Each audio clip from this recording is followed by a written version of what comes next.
Strom.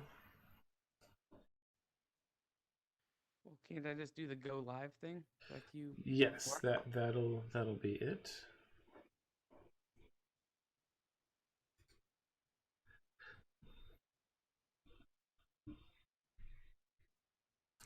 And yeah, I'm gonna send a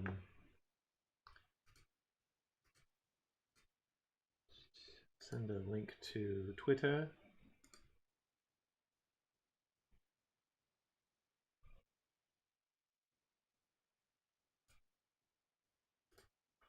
Is it live? Um, it's got the starting soon drawing board up. Should anyway.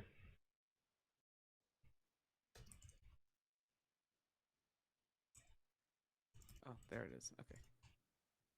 Had to refresh. See, I'm not seeing. There we go.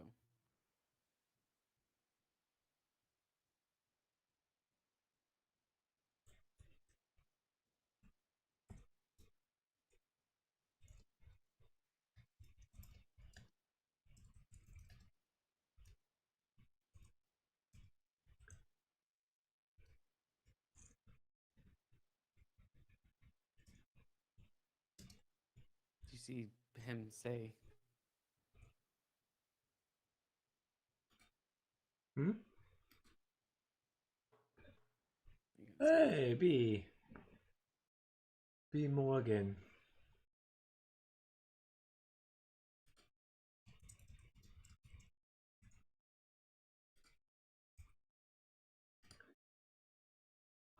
All right, so you've got that. Patrick, you can hear everything. That's fantastic.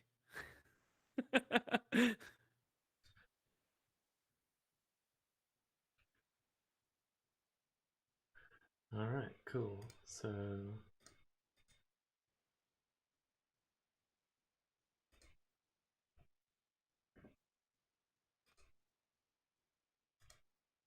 Doc, people can already hear us, so feel free to say hi. hello, everybody. We'll be popping live here in just a second, and yes, thanks for stopping in.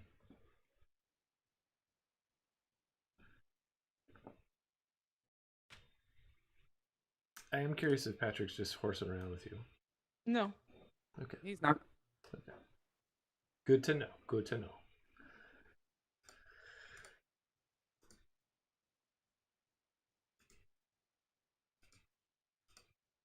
I mean, I guess there's one way to find out. Uh, if you're hearing this and you're on the YouTube, then just give a Okay, little Mark. hand wave. Mark can hear you. Mark, we can Okay. hear Yeah. See, I have my ginger nuts ready. you. Oh man. Alrighty, Oh boy. boy. Well, welcome everybody. I am putting some stuff in some folders so we can get going.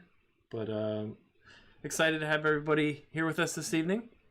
We'll be going over some artwork that Andrew, who's joining me tonight, drew up, and I sent him a link or a note. And was like, I would love to color that, and so we decided to make it part of this month's drawing board, as well as be able to talk a little bit about the Hidden Leaders gameplay that Andrew has been jumping into their Discord channel, and so we'll be diving into that and hearing from Andrew about some of those details this evening.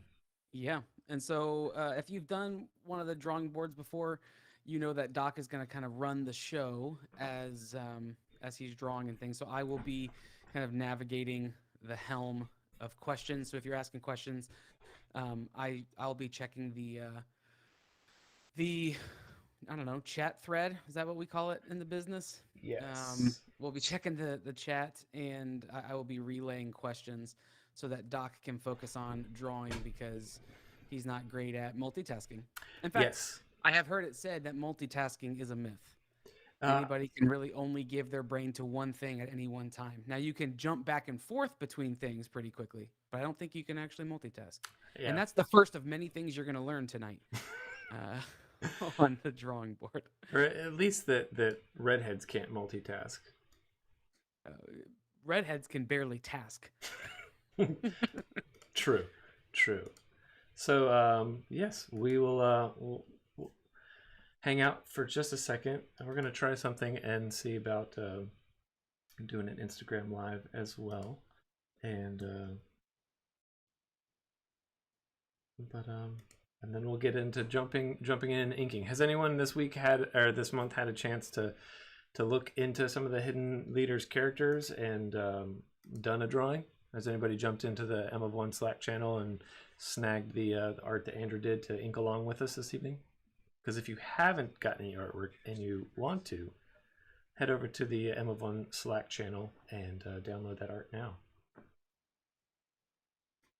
All right, I'm officially joining the Instagram live feed as well. Art that Andrew did to ink along with us this evening.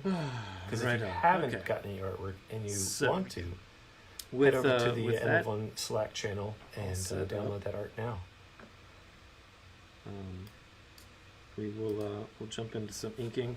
I was gonna say I've got a little bit of a pre-cooked version that we'll jump to depending on how time is wrapping up with us this evening. Just to figure out some values as I was working through this piece.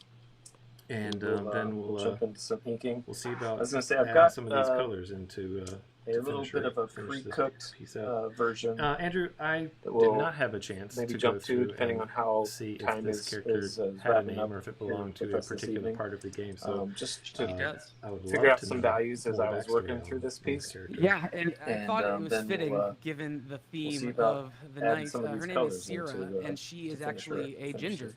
So, Andrew, I did not have a chance to go through and see if this character had a name or if it belonged to a particular part of the game. So she does. Or I would love to Corralin. know I'm not sure how to more pronounce it backstory exactly. on Yeah, and I thought it was fitting he's the given emperor the at the beginning theme of the of game. the night. Her name He is Sierra, is and dead. she is actually And a so ginger. The point of the game is that She is you are the assigned one of these daughter hidden leaders, of and as you go, the emperor, and so the emperor you're trying is to- his you're- name is you're essentially seeing Corellin who's or going to Corellin. I'm not gain sure how to pronounce it control exactly.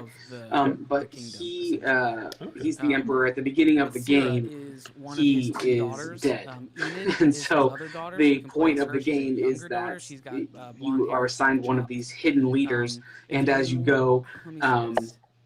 you're trying to you're essentially seeing who's going to Zach is saying gain there's double control audio on of YouTube. Is anyone else hearing kingdom, that besides essentially. Zach?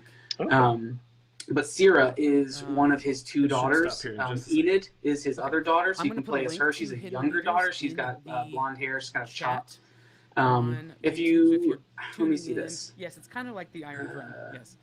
let's see, If you're let's see. tuning in on Zach is saying that there's Instagram, double audio on the YouTube. links Is anyone and else things hearing that that we're gonna be besides going Zach? through are going to be over on our YouTube page. So just I should stop here in just a second. Okay. I'm going to put a link and to the Hidden links for Leaders what we're talking in about will be the over there. chat Let's see. on YouTube. So if you're Okay. tuning in, yes, it's kind of like the Iron Throne. Yes. If you're tuning in on Sierra the Instagram, Righteous is actually the links and things that official we're going to be going title. through Sierra are going to the be over on our Righteous? YouTube page. So just That's youtube.com/M of One podcast. Sierra the Righteous. And the links for what we're Her talking about will sister be is over named there. Enid, and she's Enid the let's Kind. see. Let me drop that link in there. Yeah. The righteous and the kind. But her name is Sierra. Sierra the Righteous Okay, is actually here her in official YouTube. title. Sierra the Righteous? hmm That's pretty killer. Sierra the Righteous. Her sister is named She just turned Enid, your- and is she the is audio Enid the fixed? Kind. Oh, It should be. Yeah. the Righteous and the They're Kind. thinking that it might be from Okay, here in the YouTube's. Instagram. Mm-hmm. My Instagram is turned all the way down, so I don't think that would be it. Did you just turn your- is the audio fixed? To kill it. It should be. They're thinking that it might So if it be keeps going- if from it does keep going, I might need to bounce the off of Instagram. the Mm-hmm. My Instagram is turned all the way down, so I don't think that would be it. Because it might be me. I had to feed mine through the headphone to kill it. But yeah, like we've done in the past, Let us know just if be it going keeps through. going. If it does keep going, I might need to. I might easy need to parts, if bounce there's off something of that the we're either talking about off or of the you see, you're like, Instagram, more because it might be explanation, me. definitely drop it in the chat and we'll unpack whatever Yeah, it is. like I like have we've learned done a in the couple of new past, things just with be going through inking the piece of parts. Procreate If that I'm there's excited something to. that It's only like one or two little we're either tricks talking that about I've or learned you here see, this last month, you're like, definitely am more learning and explanation, looking forward definitely to drop it working in the chat and more with we'll unpack possibly whatever it Fresco is. and Illustrator on the iPad for I future have learned a drawing couple boards. of new things with the learning curve is still in Procreate full that effect I'm excited for to. myself. It's only like one or two little tricks that have jumping I've into learned here Pause this real last quick, month, but Doc. definitely the audio am sounds like learning it's still and looking delaying, forward and to I actually shut working off my Instagram, so it's got to more be with yours on some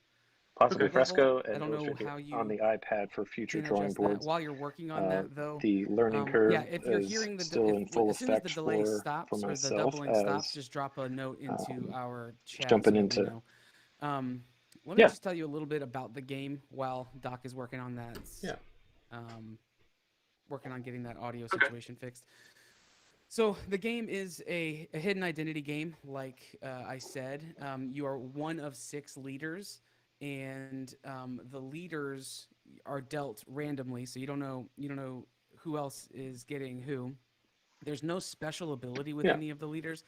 However, who you get dealt determines who you're kind of vying for. There are 4 different factions in the game. There is the blue faction, the green faction, the red faction, and the black faction, and they all have different names. The hill people and the undead, and I can't think of the other ones right this second, but they all are vying for the opportunity to be the most powerful. And if your leader has 2 different ones that they can fight for, at the end of the game, depending on what color wins, will determine what leader can win. If there are 2 leaders sharing the same color, at the end it depends on how many face-up heroes they have in their kind of their army. And so you go around the game and you're drawing cards and you're playing cards, and the audio is fixed. Awesome. Audio is fixed. So we're in it to win it. Okay. So you are you're playing these heroes. You're laying them down. Each hero has a specific ability that allows you to do various different things. You can pick up more cards. You can put cards into the graveyard. You can retrieve cards from the graveyard. You can do all these various things. And at the end of the game, however many you have laid out, will if depending on what color wins the game, will determine who is the ultimate winner. So, sounds good. Just with Andrews now. Don't know what that means.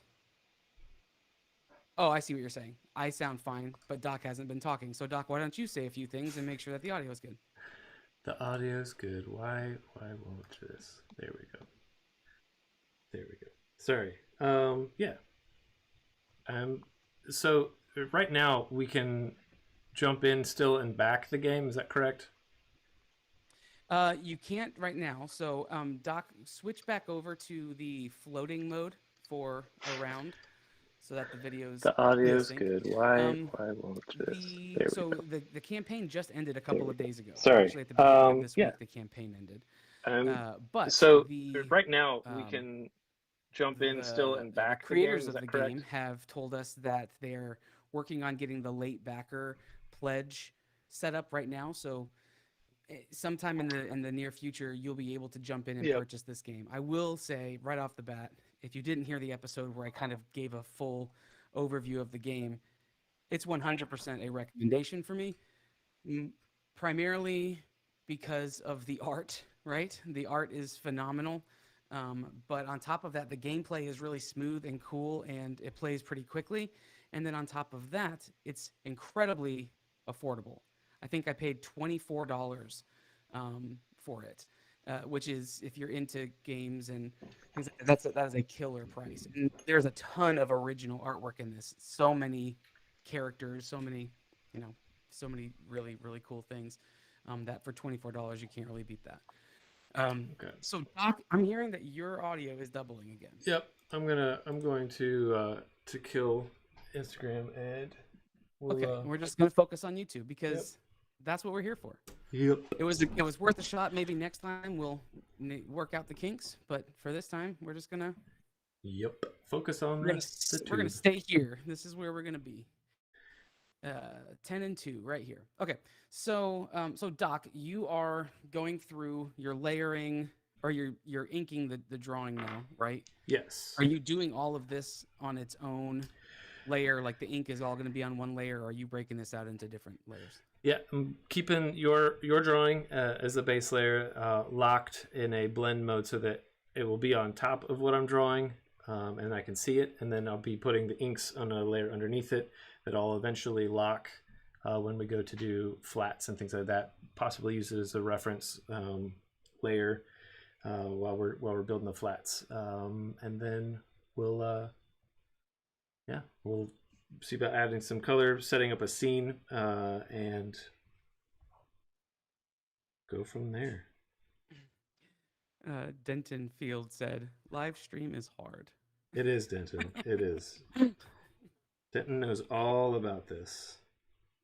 Thank you for sticking with us. Are we good now? Is the audio fixed now? Are we all squared away? Just let us know so that we can stay. Yes. Okay. Good. We did it, everybody. Congratulations. We pushed through. Thanks for sticking with us. That's what we get for trying something new. You know what? There's risk and reward, right? Every time. That's really all that we can say about that. Okay, so how many of you guys are joining us because you are fans of drawing, or you're fans of Doc?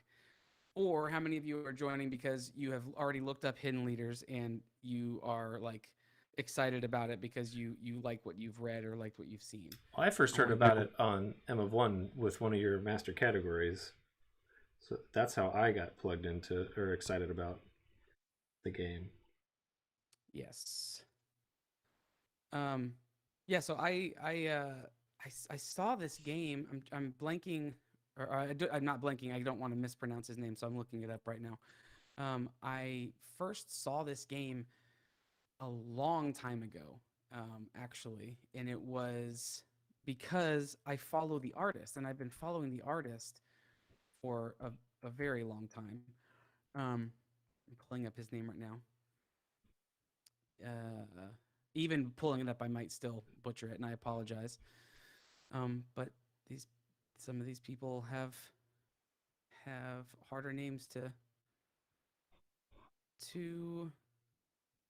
pronounce. That's why what I'm looking for. I dropped all of the letters and changed my name to a 3-letter word. Just because your God-given name isn't Doc?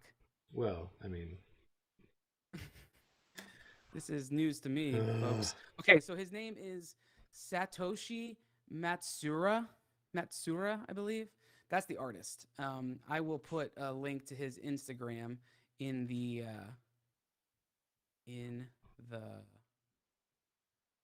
chat. Oh, thanks, Zach. It's phenomenal. It's absolutely phenomenal artwork. So, Doc, but you're excited to see. Yeah, it's gonna be good. Yeah, so that's a great point. Oogie. Is it Oogie? Yeah, that's Brooke. I thought the exact same thing, Brooke, when I saw the artwork. I wondered if it was Mignola that had done it. Yeah. And that was the first thing that attracted me to Satoshi. His art was that it had a very Mignola-esque vibe to it. Definitely, I mean, for sure inspired. He's got to be one of his inspirations. But what's so cool about this? I was seeing the characters for Hidden Leaders for like, I don't know, probably 6 months to a year before the game ever released on Kickstarter because I was already following him and I fell in love with his style. Stylistically, he just does something so unique with the characters that it blows my mind how he's able to do that. That's just not a skill that I have when it comes to, illustration. I can draw what I see, and I can create my own references and then draw off of those references. But creating all of these characters from nothing That's it's undertaking. admirable. Yeah, it's admirable. When you're drawing stuff, Doc, correct me if I'm wrong. You're a bit like me, Very where much so. You need a reference and you can replicate a reference or create a likeness. Yeah. Yes, that's been one of the things I've struggled with for a long time, is the imaginative portion of being able to just close my eyes, see it in my brain, and then put pen to paper and have it translate like I want. I want to see what people think in the chat. Drop a note in the chat. What are the kinds of games that you guys are into when you sit down and play games, either with your friends or with your family? What is it that you're looking for in a game? And Doc, while they're typing up their response, what's yours? What's my favorite type of game? Yeah. Honestly, I sort of abandoned games early in like high school, and I was more like of a card game, just war, spades and things of that nature, where we could just sort of have a pack of cards in our back pocket or backpack and play.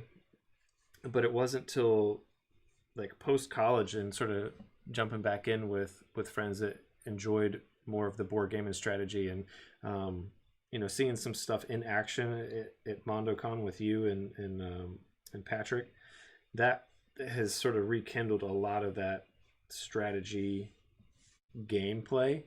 You guys are far superior at it than me, and I think you question your playing with me every time we get together and play.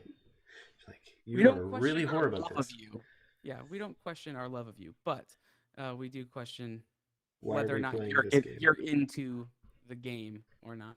I'm definitely into it. I just don't think, like, checkers. I like playing checkers and Chinese checkers and games like that as well. But the character driven storylines were always outside of my circle growing up. So as you continue to kind of outline that and you're inking that drawing in,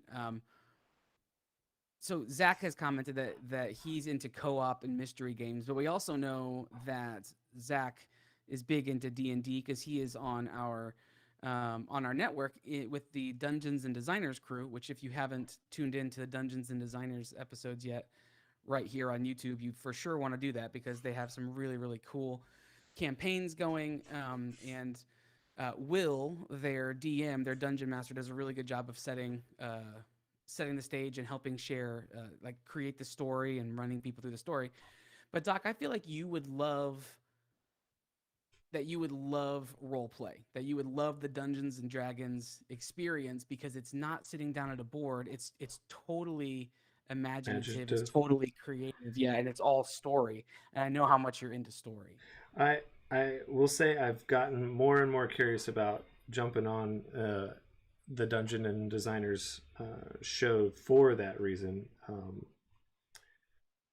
and I just haven't made time for it. So Zach, bug me.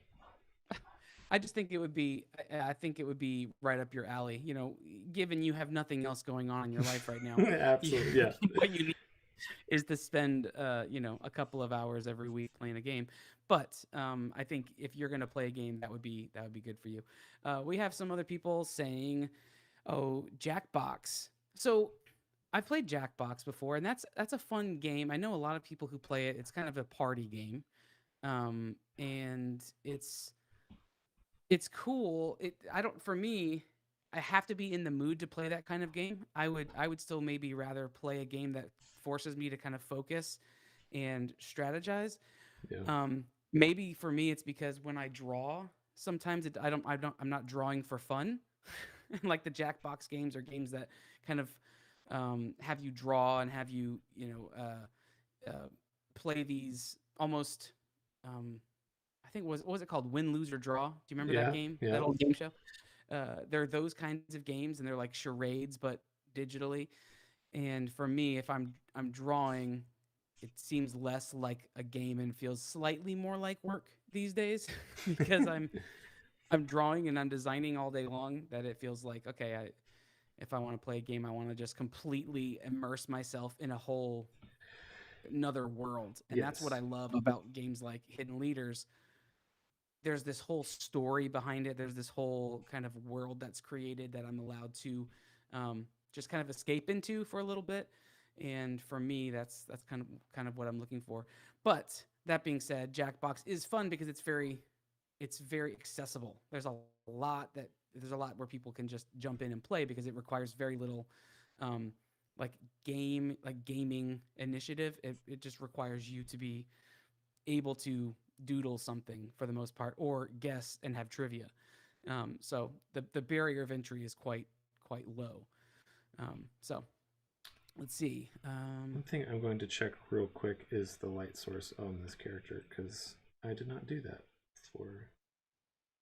Yeah, so when I drew that, right, like I drew it pretty much just modeling after the character art, the hero or the leader artwork, and paid very little attention to any of the stuff that you're talking about because I had no intention of coloring it.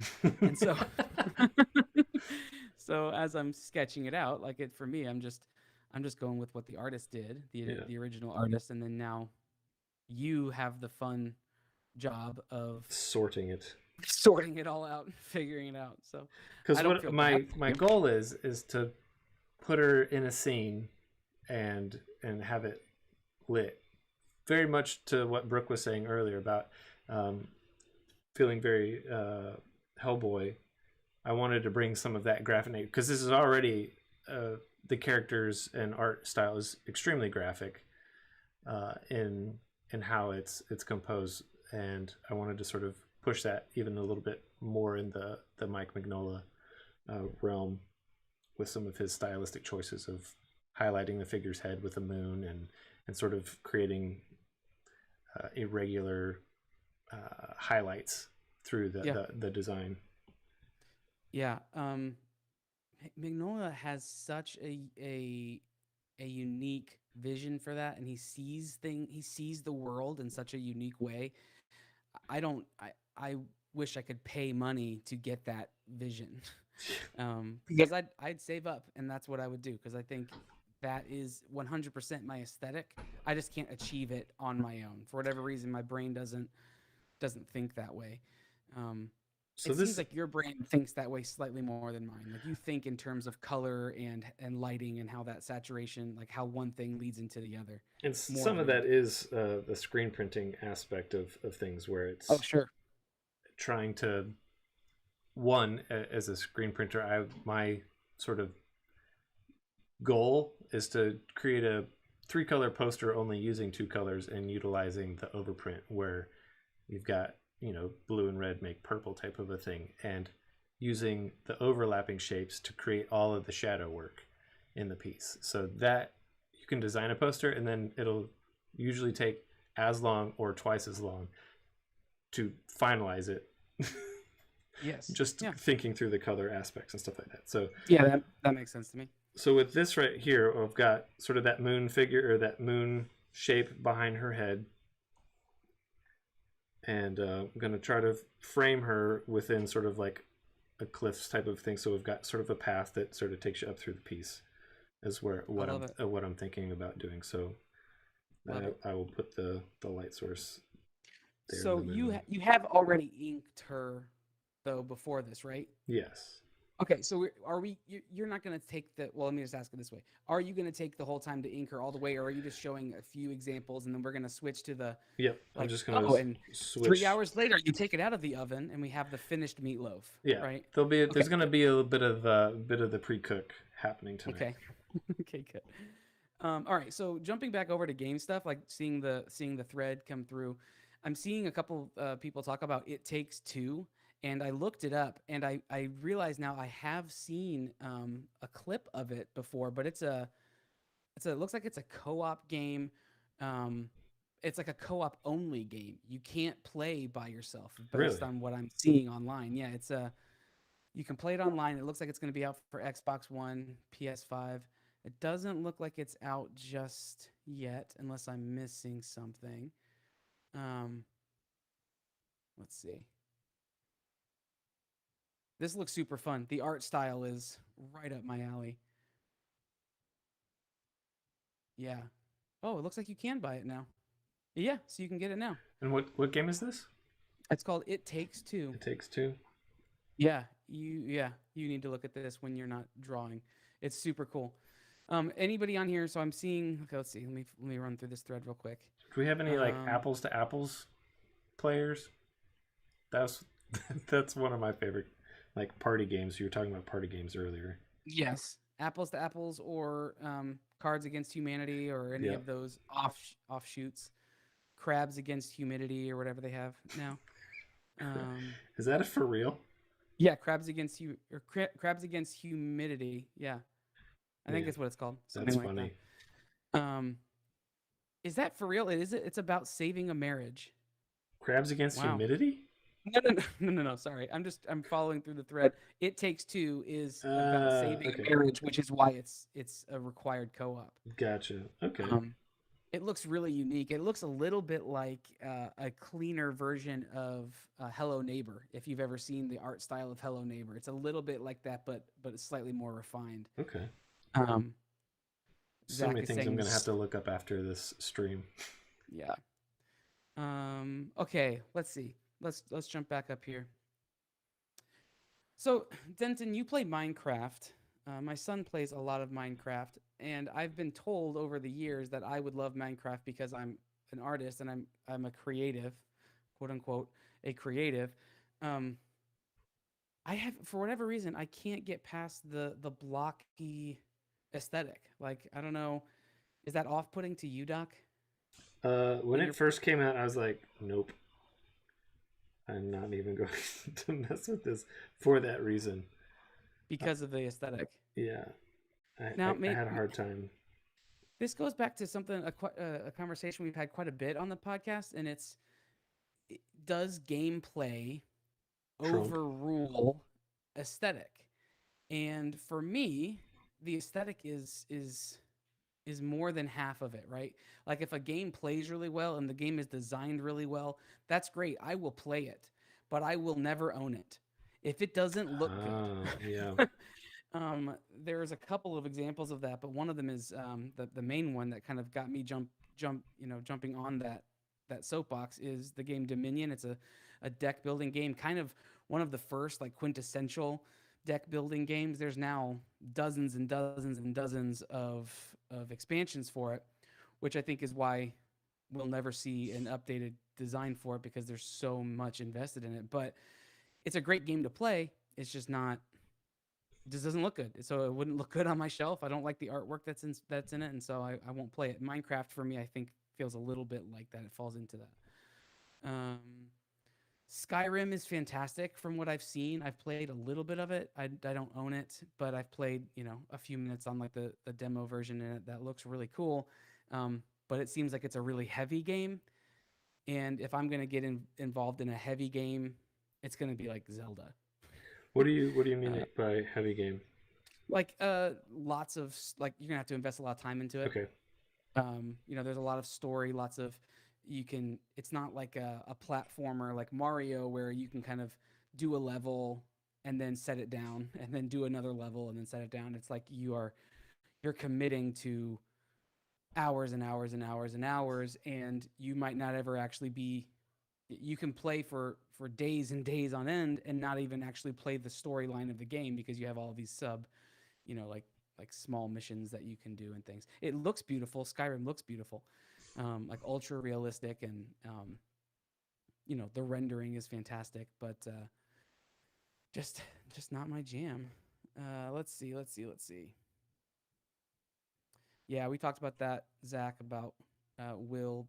Will is a fantastic DM. Andrew Kolb is a fantastic DM as well, who does all of our Neverland stuff. Like he's great. It does seem like he is on the side of the players. He's been nice to us when I think he could have not been in the past. So, we've made a terrible decision, and he's allowed us to live. So how does that work?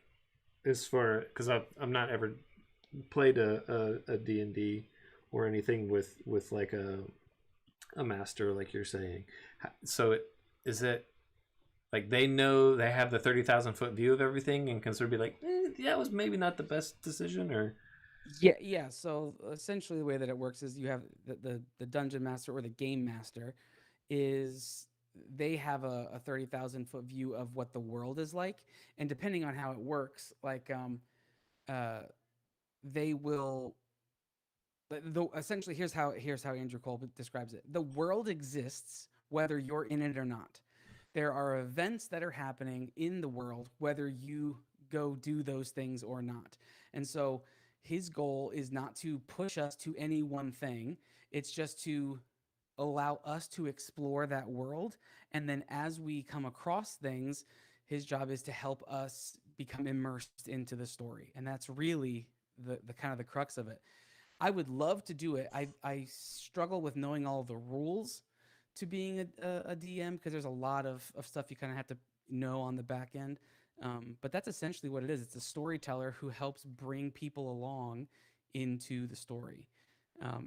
As the case with Andrew and Neverland, he wrote the whole story.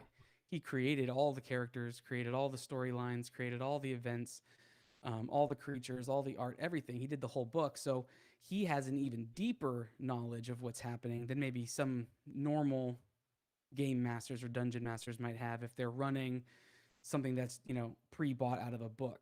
Okay. So yeah, that's essentially how it functions. Let's see. Spit out zombies in Minecraft. You spit out zombies in Minecraft? Well, so Oogie, you're saying that's Brooke? Yes. Brooke was saying that one of their students made a machine that spits out zombies in Minecraft. That's sweet. That's the thing. Like with Minecraft, it seems like you can do just about anything. Which is fun and it's cool. I just get really hung up on the aesthetic. My wife and I have our own server. Well, that's fun. If that's something that you guys can do together, and it's something that you guys enjoy, then What's the advantage of having two servers for players in the same household? I think a server. Correct me if I'm wrong, chat peeps. But if you have your own server, it just affords you the opportunity to kind of explore the world within yourself, like within yourselves or whoever you invite into that. It's not open world where you're gonna have strangers popping in and interacting with your world. And because I've seen Cooper, my son, play it, and he'll play on non-private servers, and he'll build something, and then someone will come up and destroy it, or they'll harvest his crops, or they'll they'll do all that stuff. So it's not as fun for him. So I think that's the benefit of doing your own server. Okay, that makes sense. Let's see. The revival of 2D pixel side scrollers. I'm on board with it. Mario is my favorite game, period. And so I'm 100% on board with it. You're not a big video gamer, right? Like, I had been, and again, when kids pop into the picture, I've got 4, and so that limits any sort of game time. That's true. I'm also laughing because Patrick just said he's quoting me, I guess. He said, "Explore the world within yourself." That's so deep. Yeah, if Minecraft wants to have that, I will sell them the rights to that statement. Wow, holy cow! Which one is 4 discs on PS1? Wait, what? Which one? Let's see. Hey, Kate, welcome to the stream. Yeah, so Doc is drawing a character from Hidden Leaders, and he's drawing the character Syrah, who is a princess, daughter of the Emperor, who is kind of the jumping point of the game. So, and I'll go into the game a little bit more in just a little bit. Once Doc kind of shifts over into this. So why have you colored her all blue? Like, what are you trying to accomplish with? All right. So right now, what I've done is I've created the like largest piece possible. Just sort of outlined the figure and all of the clothing, all of her hair, all of the armory and stuff like that, in an effort to have the biggest shape possible. And so what I'm going to do next is whittle down like her armor, her shield, and her cloak, her hair, and have that all separated out so that I can go back in and add depth once the flats. This is what I'm doing right now is technically flats, and I'm not 100% sure why the screen keeps disappearing on us, but it's okay. We'll get through it together. Yes, but so that's why I'm doing that right now is okay. Just for ease of coloring in the future. So gotcha. I think I figured out why it was cutting out. Okay, good. Kate, it is an awesome game. I've had the opportunity to play test it these last several weeks. Once I backed it on Kickstarter, they sent a note out that they were opening up they're opening up play testers, and jumped onto their Discord. I'm going to drop a link to their Discord in the chat here in just a little bit that you can use to jump in and be a part of the community. The community has been fantastic for this game. The game was already designed, and theoretically, it could have gone to print the second that the Kickstarter was available. But what they've done is they have opened it up to the community to perfect it. Essentially, they've opened it up to become a community-driven design process, and it's been a really, really cool thing. And so I'm going to put a link to the 3 guys that created it have allowed us to share the link so that people can join the Discord group, where you can be involved in play testing it. You can be involved in answering questions like, even small questions like down to like which color is works the best for this. Does this have high enough contrast? Does this visually say what we're trying to say? Even down to like the wording on cards, because this is a global game. The guys who are creating it are actually over in Europe, and they have like 3 or 4 different regions of play testers, and so the cards have to be universal. And so it's been really cool to see lots of conversation about like, oh, here's how we would say this, and then other people might say, oh, that seems confusing. And so there's just lots of back and forth of saying, okay, how do we have the best experience for everybody, no matter who you are playing this game. But like the channel has, or the Discord community has so many different channels. They've got a feedback area. They have a brainstorming area where you can come up with your own ideas and say, hey, have you guys thought about doing something like this, either in this game or in other expansions? They have a trivia and like fun area where they can ask questions about things. The playtesting has its own like full section where they have like a calendar of events where they're going to be doing playtesting. All the playtesting is happening either print and play, where they have given everyone the access to black and white versions of the entire deck, and they've been updating that. Yeah, and they've been updating that the entire time, like for the entire campaign. So what you get if you download the print and play right now is the latest version of all the cards, and so they've been keeping that up. They're just black and white so that you can print them off yourself. Is that a new thing? I don't think that's a new thing. Is it the print and play, like for game testing, or? No, I've seen a lot of print and play. I've been involved in some other print and play testing. I think more and more.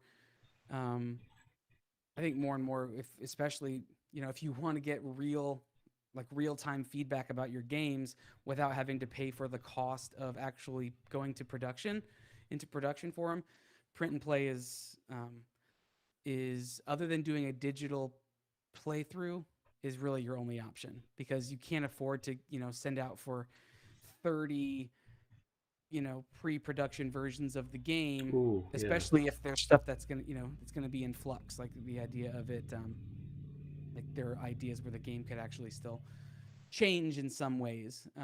So it just is more cost effective. But the other way that they've been doing, and this is the way that I've been involved in the playtesting, is digitally. So they're primarily on two different sites, either Tabletopia, which is a free site where you can go and you can play lots, like hundreds or thousands of games on Tabletopia. But yeah, we can drop it onto Slack again. It's actually in the gallery. If you go, I wonder if I can get a public link to that. Go to the artwork. Yeah, let me see real quick. And all of this will be available to the patrons over on Patreon. Yeah, where you can get like the layered file that you're working on. Yeah, we'll upload the Procreate file so you can sort of see and play around with the flats that I've got. You can trash the colored version and do your own treatment straight on that if you want to play around. Real quick, while Andrew's looking for the link to drop in, one of the things back to the shortcuts and whatnot, I kept finding an issue with Procreate where when I would make a selection and go to move something around or hit something to color it, the dialog box down here at the bottom, it just disappears, and I couldn't go back in, figure out how to make another selection. So when I would hit the lasso tool, it would end whatever I had selected, and it was infuriating until what was that? I said, yeah. That would be infuriating. Yeah.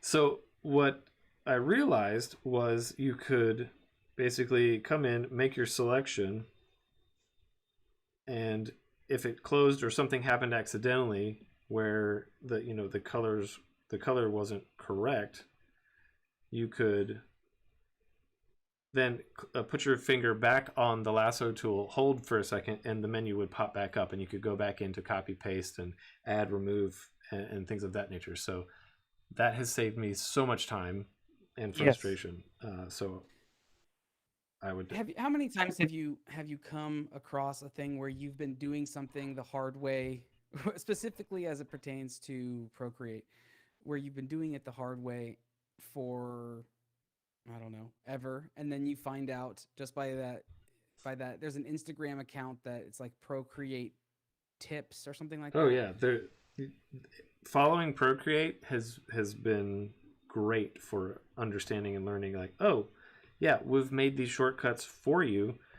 Case in point, if you are looking for a color, one of the things I am always looking for is 100% white, 100% black, or full saturation, or gray. And it's hard on this wheel to go, it's like, is that white? What's white? One of the things that you can now do in Procreate, I don't know if this is Procreate 5 that they've updated this, but if you're close to the white area and you double tap, it snaps to white.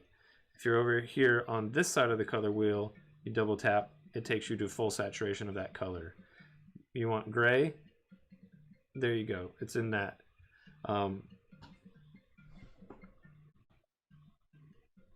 Sorry. I don't know why my phone is ringing. Oh yeah, that's me calling. Is that you calling? Why are you calling me? I just thought it'd be fun. Yeah, so I just put a link. I just put a link inside of the chat for the Instagram handle for Procreate tips. Doc turned me onto that, and it's been incredibly helpful. Also infuriating because I'll watch something and they'll make something that takes me, 20 minutes to do. They'll show me the 15-second shortcut on how to do that exact same thing, but even better. What was the first one that they did that on?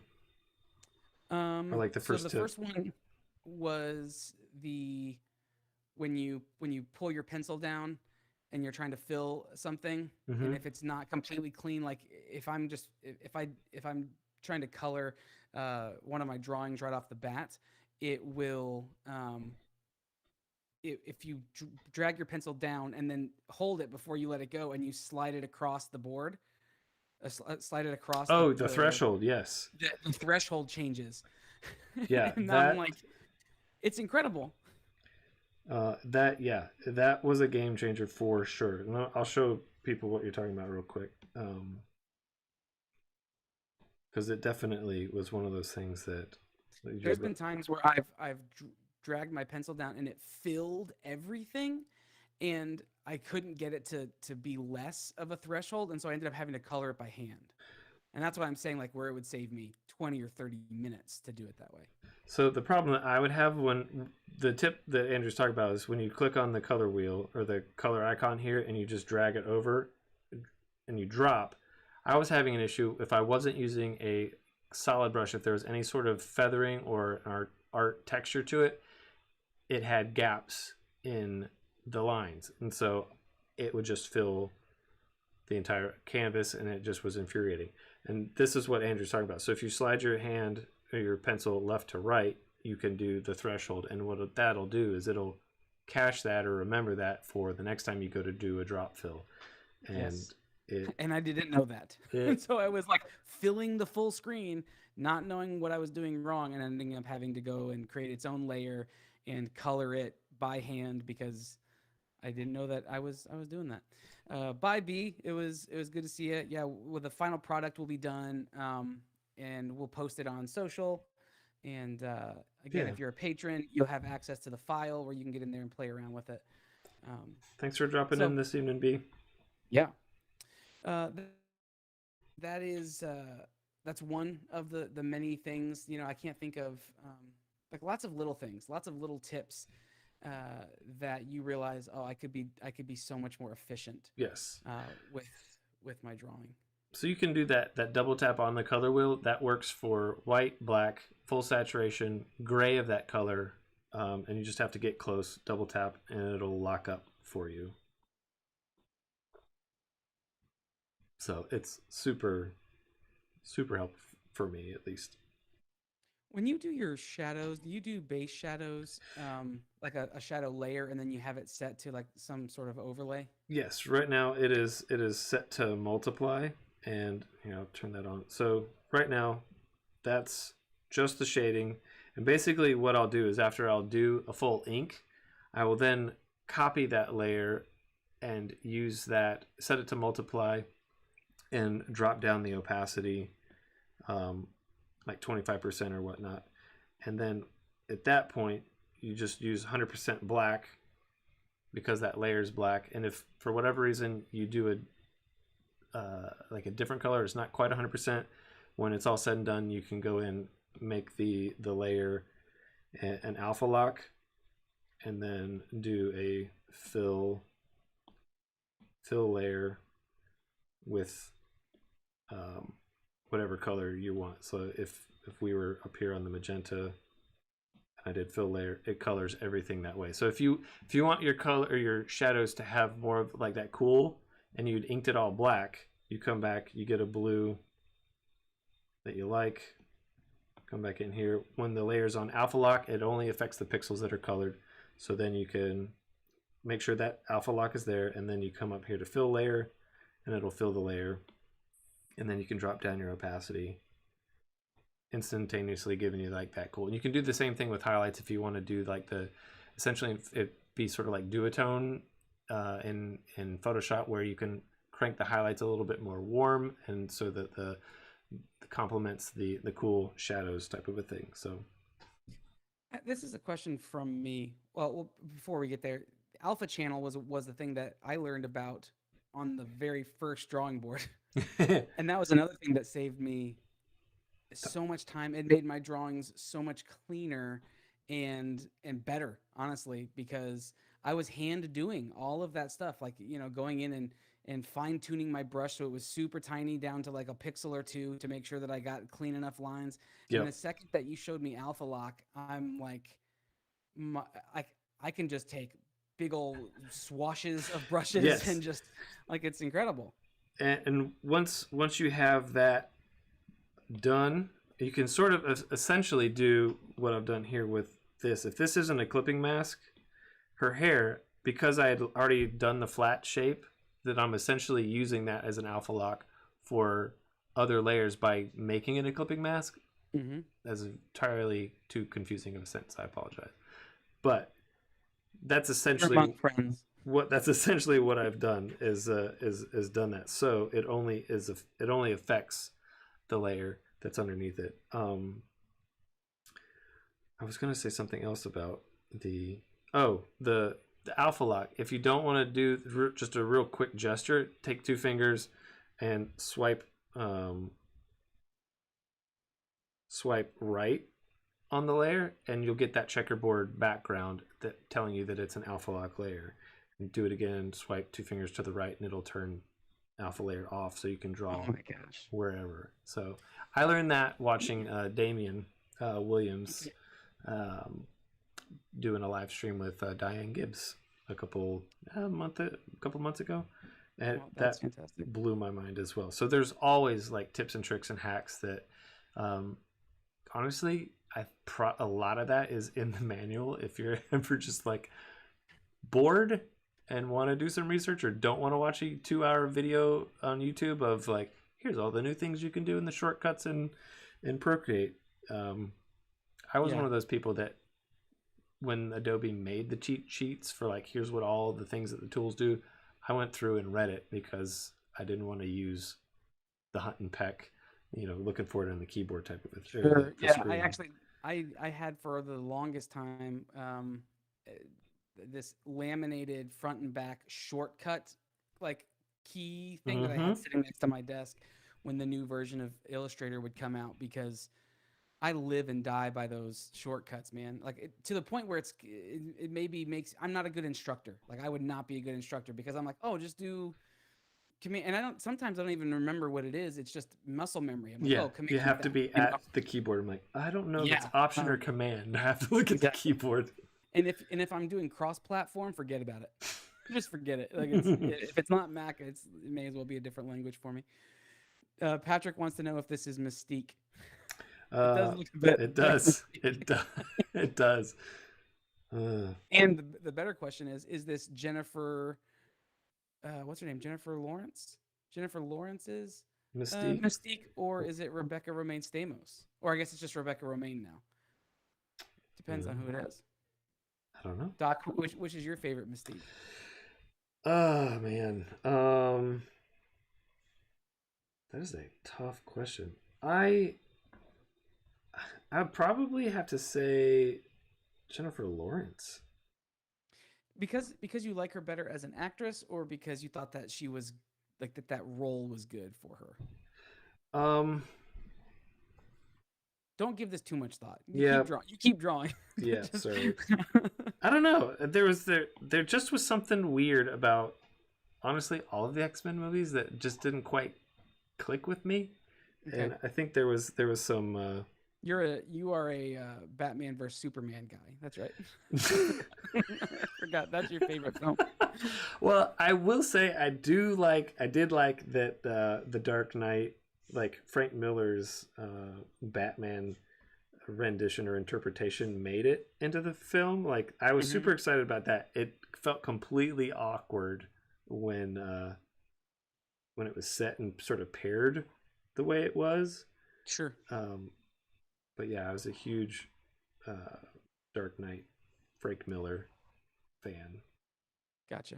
2 things. One, Andrew Hawkrattle says, "Da." What is up, Hawk? So I think I did justice to the number of O's and C's that are in there. Zach says he's leaving because I'm assuming Andrew's here now. They're the same person. They can't be in the room at the same time. Yeah. It's like Batman and Clark Kent. Yeah. I just watched The Dark Knight in theaters. It's Bruce Wayne and Batman, Clark Kent, Superman. Well, I was wondering, like, they are in the room at the same time several times through that film. That's my selective dyslexia kicking in. Oh, I see. He's leaving not because of Andrew, but because Doc's favorite film is Batman vs Superman. I'm having issues with my in-ears. This one's like being crazy. I'm just gonna take that out for now. I saw Dark Knight in theaters this past Wednesday, and it had been the first time since I saw it in theaters since it came out, years and years ago. Nope. That movie is so good. Like Christopher Nolan's. Yep. Christopher Nolan's. You got, all the goodness in that movie, and I forgot how much they packed so much in there. It's absolutely crazy. But I was excited because then you're also hearing the soundtrack and the score from that movie in the theater, and it was just booming, and it just felt right. It felt like I remembered why I loved going to the movies so much. Which I'm glad, because movies are coming. We have some good movies coming out in this next week, and we might be returning back to a time where we feel normal again as it pertains to movies. So what's dropping this week? Cruella and A Quiet Place 2. Ooh. Yeah. More for Cruella more for Quiet Place than Cruella. I don't know anything about the Cruella. What Cruella looks fantastic. It's the origin story of Cruella de Vil. Okay. Never before, seen story of Cruella de Vil, played by Emma Stone, with a whole bunch of other incredible cast in the movie. And you have an Alamo Drafthouse not too far from you, don't you? Don't you have one in Charlotte? I don't think so. If there is, I need to check on that. Hey, Patrick, can you cross-reference that? I think there is one in North Carolina, and if there is, I think it's in Charlotte. But it's their Alamo Drafthouse is doing a Dapper movie party. So you dress up in like that flapper era Dapper style clothing to go see the movie, and it's the first movie party in like a year and a half almost. So it's gonna be a thing to do. But A Quiet Place 2 looks incredible. Saw a little video interview piece with John Krasinski, and he said that he wasn't ever planned. There was no intention to ever do a sequel to that movie. And I'm like, well, yeah, if there was, you wouldn't have killed yourself off. Yeah, that's pretty apparent. Short-sighted there, bud. Let's see. Who is Randall Carpenter Mystique? Randall Carpenter. I don't get that reference. Brooke says Randall Carpenter Mystique. Someone needs to explain that to me. I'm not that cool. Oh, Jamie's here. You have an Alamo Drafthouse. Yes, you do. You do have one. You need to get together with Lauren and go see that and dress up. I know she would love to dress up. You guys should go see it together. Patrick and I are going to dress up. We're going to swing dance out front, whether they want us to or not. Oh, it's in Virginia. Sorry, Doc. I'm thinking of Charlottesville. Ah, okay. The village of Charlotte. Not Charlotte, North Carolina. Sorry. Okay. Well, if you want to drive to Virginia, you can watch the movie, or you can drive over here and watch it with us in San Antonio. It's up to you. Road trip, either way. Oh, okay. Zach is clarifying. North Carolina, it's in Raleigh, so you can go and hang out with Lenny, and you can go watch the movie with him. You can have a movie date with him. Now that we've cleared that up for everybody. It's like the rise of the punk 70s. Oh yeah. So anyway, Emma Stone as Cruella. It's essentially like she's like the Disney version of Harley Quinn. Okay. Like if you've seen Birds of Prey, and you've seen Harley Quinn in any of the Suicide Squad or whatever, it's that, but with the Disney character. It looks very, very cool, very fun. The costume design. I think I read she has 47 different costumes in this Cruella de movie. Vil has 47 costumes in. Yeah, Wow. the costume designer was talking on a podcast I was listening to, and they said 47 different costumes. That's intense. Yeah. So if you're into fashion, you're into design, this could be up your alley, even if you don't like 101 Dalmatians. Let's see. That's the VO. Oh, okay. The voiceover actor in the 90s. That's who Randall Carpenter is. That's your for the favorite the Fox cartoon. Yeah, I'm guessing. Yeah, like the Uncanny X-Men or whatever the show was from the 90s. I think it was the Uncanny X-Men. That's got to be your favorite, right, Doc? Because she's drawn. Yes, drawn badly, just like Jessica Rabbit. I don't think Mystique is just like Jessica Rabbit. There's a few. I mean, technically, she could be. That's fair, because she can be anything, right? Yeah. That's kind of her whole deal. Yes. All right, back on track here. We can drive this train off the rails pretty easily. So let's pull it back. Hidden leaders. Like I said, there is the community that you can be involved in, where you get to have lots of conversation. And what's cool is you're having conversations with other play testers and other people who are excited about the game, but all three of the creators of the game are in there as well. So you get to ask questions of the creators, get real-time responses, and contribute to the game. There's already conversations about expansions and what it could look like in the future. I'm dropping a link to the Discord right now into the chat. That link is good for the next 7 days, and you can join the exclusive, coveted Hidden Leaders development Discord family. But there's some other cool things in there too. So I said the play testing stuff, and you identify what region you're in when you sign up for the Discord. So you can see, if you're in the US, if you're in the UK, or whatever, you can identify yourself as that, so that when you are clicking on people, when they're saying, "Hey, anybody up to play a game?" you can see what region everyone is in. Yeah, you can see where they're located as part of their cool. ID, which is really neat. So you get to know people from all over the world. I've played games with people from, literally all over the world, and you can do like the live chat inside of Discord while they spin up a game, and so you're chatting with them and talking through it. The barrier of entry is decently low on this game, and the community is really, really nice. So if you're intimidated by it because maybe you're not a big game player, but you love the art or you love the story behind it, I urge you just to get in there and play with some people. They're very understanding. They're very patient. Everybody there wants the game to be as good as it can be. So you don't have people in there who are just jerks. It's a really, really cool community.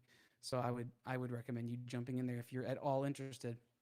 But they also have a story aspect, and they have a story channel where you can go and read more about the lore of I can't remember the name of the place. Hang on. I think it's called Oshra.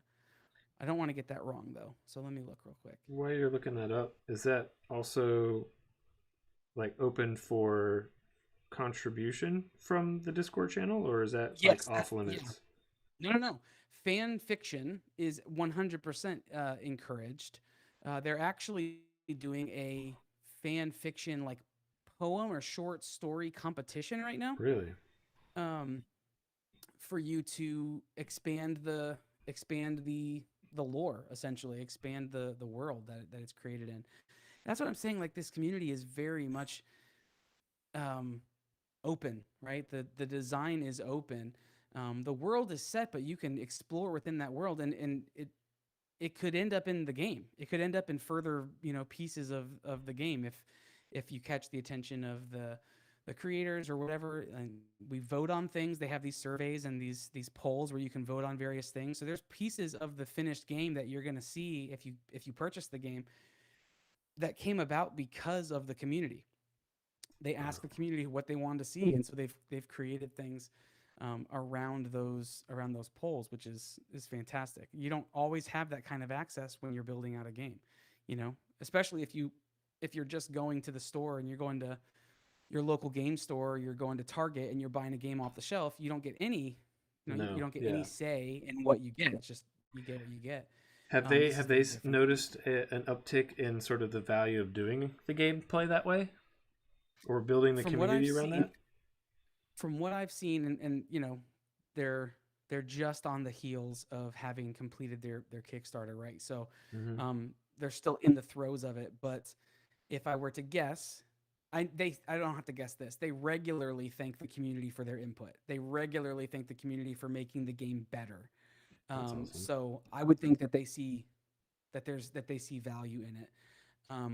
But I'd love to once the dust settles a little bit on the campaign, I'd love to get to talking with one of them or all three of them and just see how beneficial, like how much the game changed and morphed from their beginning concept and their beginning ideas to what ultimately ends up getting stocked on people's shelves because of the community. I'd love to see what what points they took and where the game kind of morphed and changed because of that. I'd love to know. Yeah.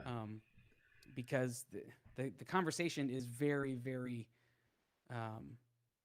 like there's people in there constantly. There are people who are involved in this game are deeply passionate about it.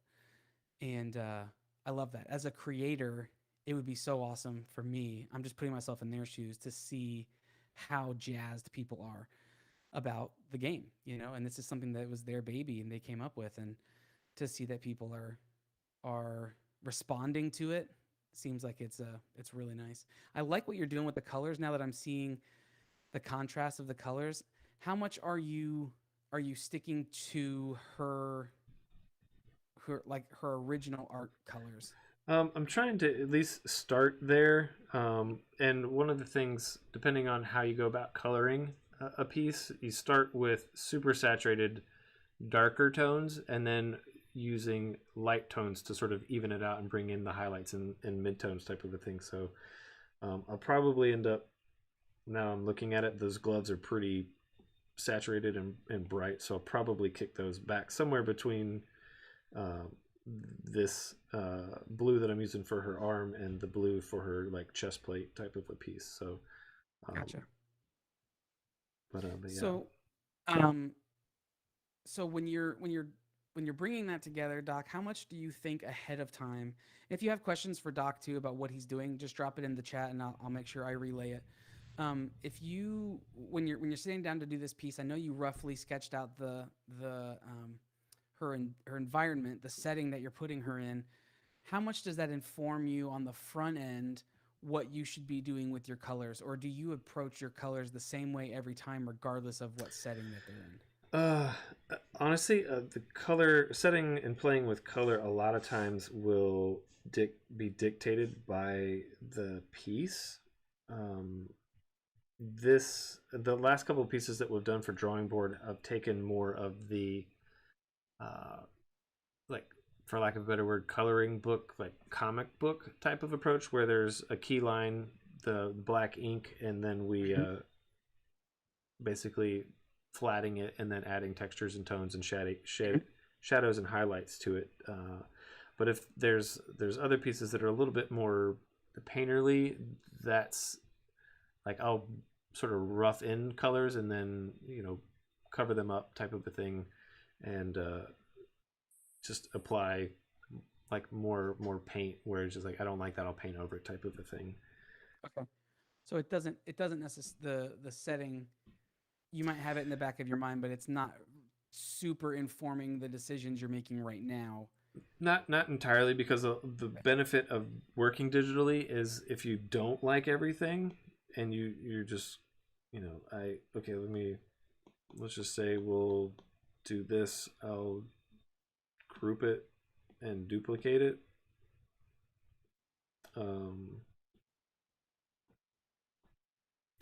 I've reached my max layer, so I can't do that. But what I would do is flatten that and then adjust do a color balance up here with this to the layer, and then shift everything. Like if overall it's too blue or whatnot, I can do that a couple of different ways by let me ungroup that real quick, and I may have to combine some of these. Well, actually, while you're doing the grouping, there's a question about that. How do you decide what goes on each layer? You have to be a little more strategic in Procreate than Photoshop, just because of the way that the layer management happens. I will try to put pieces. So, for instance, here on the hair layer, I've got her. It's alpha locked. So I've just got her hair and her eyes because they don't touch. I can go in and make a selection. If I wanted to change her hair color, I could do a selection and then real quickly, remove the eyes, and that would just be the hair type of thing. So I try to put things that I can cut easily. In Photoshop, it's a little bit easier because you can have as many layers as you want. So that's sort of how I've done the workaround. So if I was to have put her eyes on her like the skin tone layer, that would have been a little bit harder to copy paste and get the selection that I'm looking for. So that's a lot. So when you hit your layer limits like you just did, is that when you have to decide, okay, what layers am I going to start merging? Exactly. What things am I okay with, like locking down? Yeah. Where am I at? Exactly. So for this example, like where I had sort of roughed in the background, that pretty much is just, was that 5 layers? And I'm just going to crush it. So it'll just be 1 layer. So that'll free up 4 or 5 layers. Bro, you are crushing it. Crushing it. And I like Max Pax has got like a paper texture, and I like it for the fact that it just brings it a little bit of warmth to it. I like working that. For all intents and purposes, I could totally delete this layer because it's we're not finished with it yet, and it would be a final touch sort of at the end type of a thing. So but yeah, so I'm gonna real quick try to knock out her. Do you know what her cape, what color her cape is? I can look real quick. Yeah. Give me just a second. It's pretty rad being in this channel, because they're constantly posting all sorts of really cool stuff. So it looks like her cape. Let me see. It's sort of like a light lavender in the back. Looks like. Where'd she go? Well, here's the thing. Like, there's so many characters. There's so many original characters. Every card has its own, like, original art. It's not like there's a bunch of duplicates of like every character has their own card, and there's only one of each one in the deck. And so there's probably close to 100 different characters. And so just trying to weed through them. I literally just had her pulled up a second ago, and then I scrolled away. Okay. It looks like it might be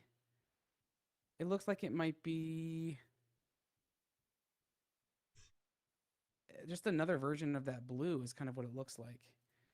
You said like a light lavender, but let me see if I can see it better on this.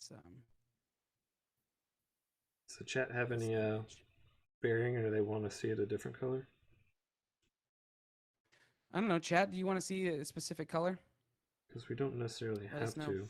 Oh, Jamie wants to know how you. She wants to be reminded of how you merge layers. It's real easy with people with very, very thin fingers to just basically pinch them together. I sometimes will spend 3 and 4 minutes, and a lot of times I will have to add layers in so that I can get more than just the 2 layers that are right beside each other. But basically, you'd be on a layer and you'd select the layer like underneath it, and as you begin to squeeze, you'll see the 3 selected layers start moving, and then that's when you know you've got a good seal. So basically, you just have to figure out how to pinch. And I don't know if it's a speed and velocity type of a thing, or like my fingernails getting in the way. I don't know what the issue is, but sometimes I'll have to add a couple layers in there to make that selection work for me. The where you're at with the cape right now, Mm-hmm. the color palette reminds me a lot, and I don't know why, but it reminds me a lot of Disney's The Gummy Bears and Ooh. or Darkwing Duck. Like that's what, like serious 90s Disney Channel vibe right now. And you're a Jamie huge says Darkwing thanks. fan, aren't you? I am a huge Darkwing fan. So anyway, like I said, I dropped the link in the Discord, or for the Discord in the chat. I would love to see some of you guys hop in there, give this game a shout, let them know that you're here because you heard about the game on the show. Just give them a shout out. I know that several of them are tuning in, or will be tuning in later because it's like 2 a.m. their time. The creators have said they'll watch later, but they did announce this in their Discord channel. So really, it's really a cool place to be if you're looking into or if you like being involved in the development of things. I've not seen any other games do it exactly like this. So I would recommend it 100%. Back to I'm the thinking, question earlier about like how do you stack layers. yeah. One of the things you can do is just sort of layer what's farther away from you and keep those, and as you build, that's another way to go about it quickly. But that does require a certain degree of Awareness, though, right? Like you have to think in layers. You have to think in stacks. yes. And if you're used to drawing things in like Microsoft Paint, then Mario Paint. You We might talked have to, about Mario Paint this last yeah. week. You might need to reevaluate what your perspective is on how you build these things out. But if you think in terms of layers, you do have to have some sort of plan going into it. I know you can kind of move layers around, and that's the beauty of it. But it just helps you out a lot if you start in that mindset. I really like the color palette that you have there. I don't know if that's exactly what her cape looks like, but it looks good. So so no pressure. Is that sexy? Don't screw it up. So no pressure. Thanks, Brooke. That's gonna be in my head. I'm not gonna sing it out loud because then everybody will hate me. But now, I introduced my son to this show. He's 11, and I introduced him to this show a couple of weeks ago, and he really enjoyed it. I didn't so much watching it back. I definitely remembered it more fondly than what You're talking I Gummy got Bears? out of it now. Gummy Bears, yeah, the adventures of Disney's The Adventures of the Gummy Bears, or something like that is what they call it. And that game or that movie is or that show, whatever it's called, Didn't hold up. Is not so much. Not so much. Really? What was off about it? I think I remembered the animation being better.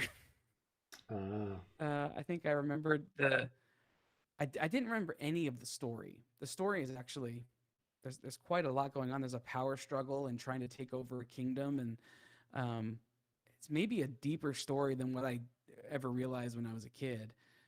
So that part I actually enjoyed, but the animation just seemed a little, I don't want to say flat because it's 2D animation, so it is flat. But it didn't feel like it had as much life to it as some of the other stuff. Like I went back and watched DuckTales, and DuckTales still holds up to me. Okay. But anyway, that's neither here nor there. Rescue Rangers, Chip and Dale. That holds up as well. So, all right. So you're laying it down. What are the odds that you're going to be able to make it through to getting to the background? We can because just we jump haven't into done that. a ton of. Yeah, I think maybe we have about a half hour left. Yeah. And I know you've covered on the last two drawing boards, kind of the inking and the flats and the shading and things. I want to see how you bring a setting to this drawing. Yeah. Settings are hard for me, and I'm looking to actually learn something with Okay. this. If you ever see my sketchbook, it's primarily just a character standing on a white page. I focus all of my attention on that, and to have to draw a setting or a location or whatever, it causes me high anxiety. So I just want to see a little anxious about it. That. All right. So basically, what I did, and again, going back to what we were talking about earlier with the influence of Mike Mignola that I put into the artwork, just sort of like I took a thread and ran with it type of thing, and wanted to sort of double down.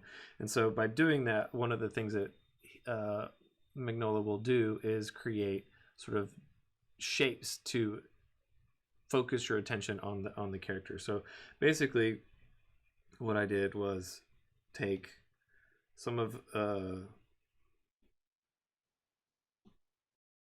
basically just trying to carve out some like foreground, middle ground, and far background type of a thing. So real quickly, I roughed in this the shape up here as the moon, right in there, just to sort of frame her head, just so that there's a little bit of overlapping. Can you zoom in a little bit while you're talking about that portion? Yeah, that portion? For sure. So just as a compositional piece, like, so there's overlapping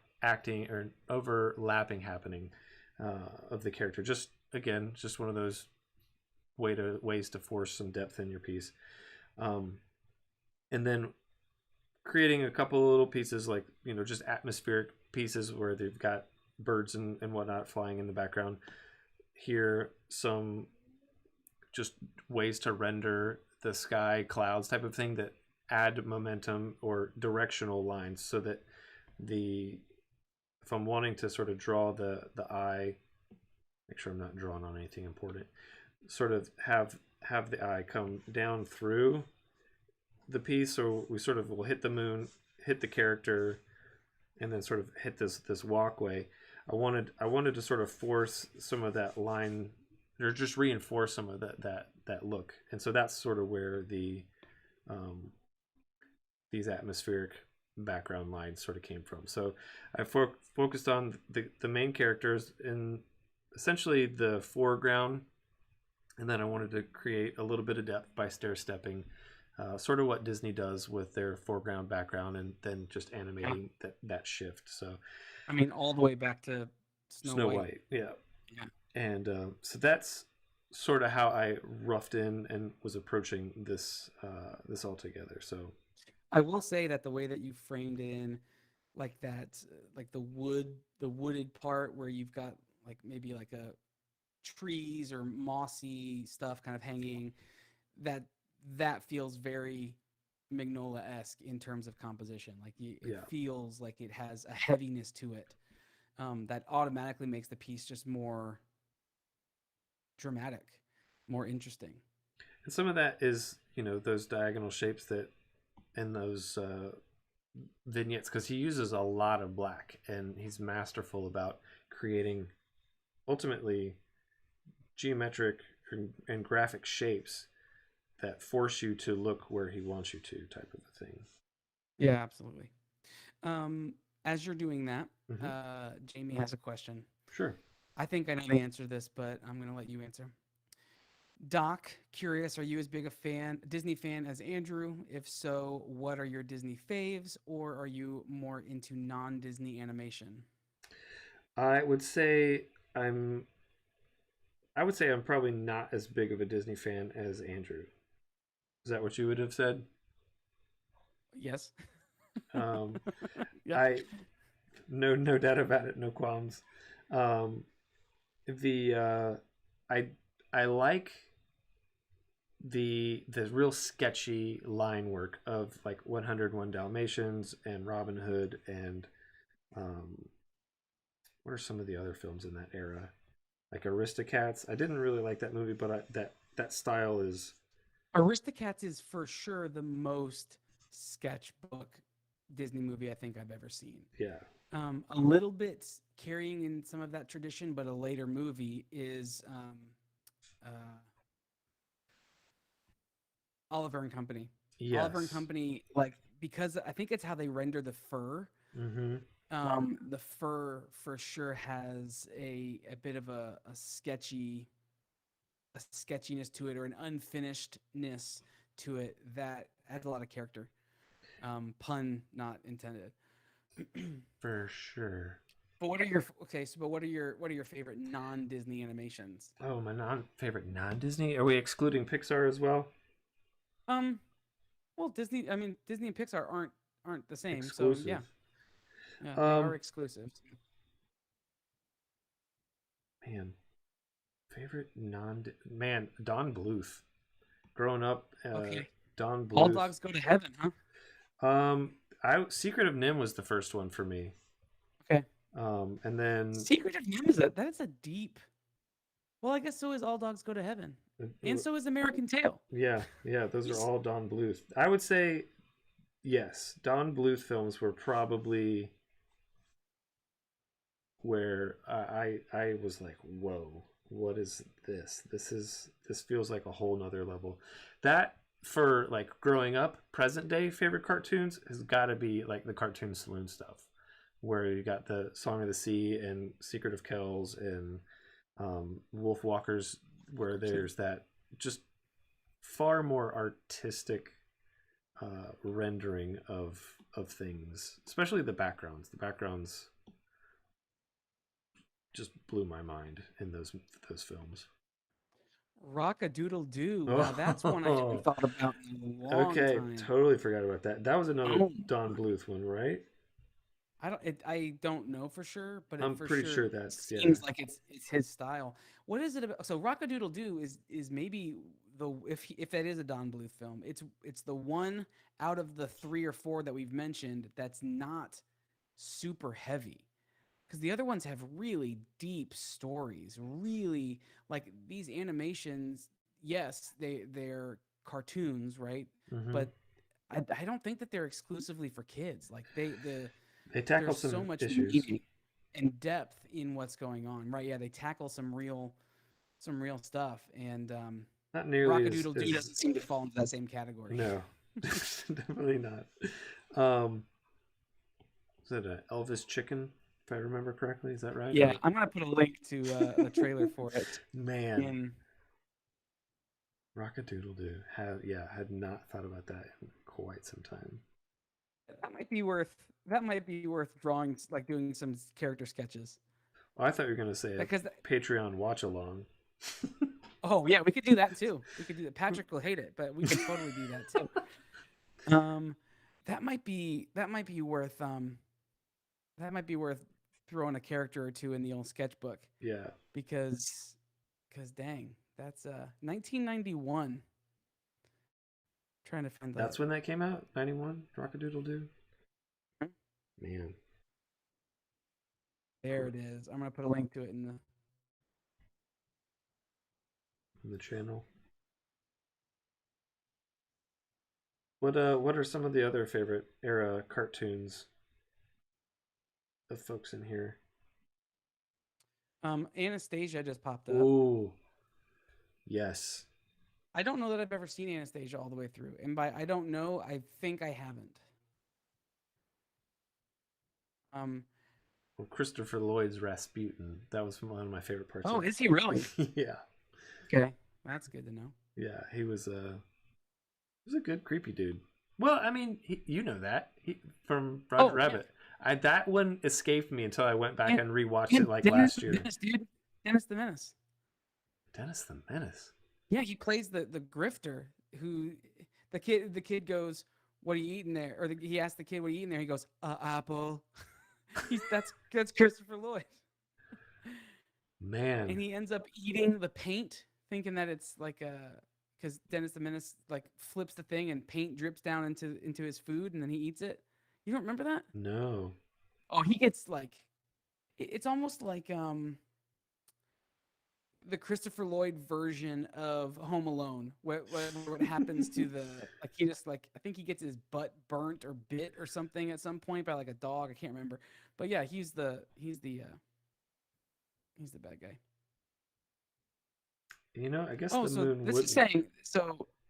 Brooke is saying that Jim Cummings was Rasputin. Oh, really? That's what I'm saying. That's what I'm seeing here. Dang. I totally thought that was Christopher Lloyd. Well, let's find out. Now I'm That's what bummed. IMDb is for. True. IMDb. Let's look it up on the IMDb. I like the plug there, Zach. Zach said, "Don't worry about seeing it. You can listen to the last episode of Creator for a great synopsis of Anastasia." Wow.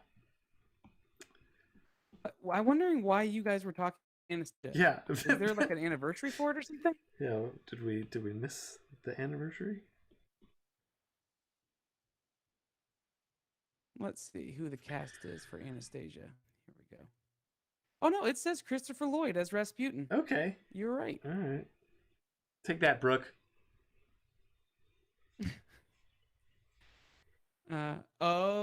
Jim Cummings sang the song. Lloyd spoke. Okay. I take it back, Brooke.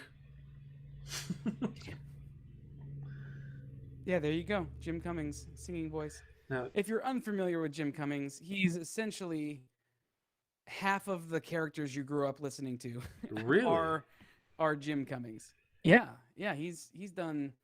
He was Winnie the Pooh. He's Tigger. Let's see. Wow. Okay. Yeah. He's Tasmanian Devil. For sure, at least in the Space Jam movies. So he was deep Plural. into the Warner. Is he? No. No, because he's Disney. He's cross-platform, man. He's Okay. cross-platform. Because I was gonna say Mel Blanc He's in a was ton of Disney stuff. crap. He's in a ton of Disney stuff, like down to things like Doc McStuffins, Amphibia. Amphibia is a fantastic show, by the way. If you've never watched it on Disney Plus, you should Amphibia. totally watch it. The new Looney Tunes, Spider-Man, the TV series. From the 90s? Yeah, he's been in a ton of stuff. Hmm. Millennium Falcon Smuggler's Run. Oh, he's the voice of Hondo. And you probably haven't ridden that ride yet, have you, Doc? No. But if you've ridden the ride in Galaxy's Edge, he is apparently the voice of Hondo in Smuggler's Run, which is fantastic. All right, here's your Jim Cummings trivia for the day. He did pickup for Scar too. Okay, well, yeah, I'm only back to 2019 in his thread. Like if he's been a voice actor, he's like the premier voice actor basically. He's done just about every character you could imagine. Okay. And there's so many characters you don't even know that are him because his voice has such a dynamic range. I follow him. Is he on TikTok or Instagram? I've seen him do either Instagram stories or TikTok. I can't remember, but he'll do the voices in like rapid succession. Like people will throw out ones for him to do and say things. That's the and it's best. a ton of fun to watch him do that. Yeah. Is it Alan Rickman? No. Crap. Who's the guy that